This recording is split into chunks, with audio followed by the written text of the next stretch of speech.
Here's why I'll never join Islam.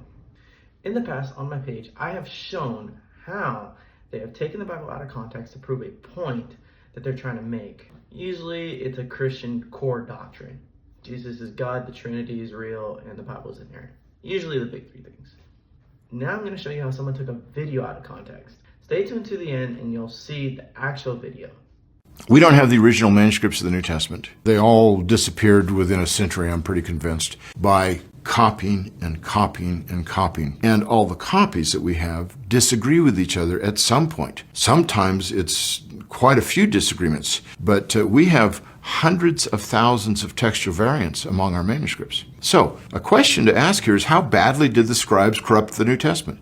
It's absolutely proven that they did. No two manuscripts are alike, so unless one of them is pristine, every single scribe made mistakes. Wow, that actually sounds like there's something wrong with the Bible, until you realize that's 30 seconds of a video that's 3 minutes long. Here's the full video. The early church was far more concerned to get the gospel out than they were to do exact copying of the New Testament. And that actually is a blessing, because they didn't have those kinds of controls.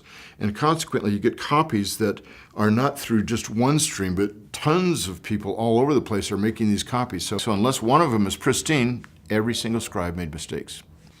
So because the original manuscripts disappeared and because no two copies agree with each other completely, we have to do textual criticism. We can't just rely on one. It's imperfect. So scholars have to reconstruct it on that basis. But when you look at the number of textual variants, and there's hundreds of thousands of them, as Bart Ehrman likes to say, there are more textual variants than there are words in the original New Testament. That's actually an understatement. But you have to not just look at the number of variants, you have to look at the nature of these variants. And the best estimates are that at least 99.8% of them affect nothing. Most are spelling differences. There's different ways to spell John. There's different ways to spell Mary. They're not going to affect anything. But the 1/5 of 1% that do affect things are the ones that scholars talk about and disagree over on a number of these issues. But the bottom line is, it does not matter in some respects which New Testament you use, because no essential doctrine is jeopardized by any of these textual variants. Even Bart Ehrman, who wrote Misquoting Jesus, can say the same thing.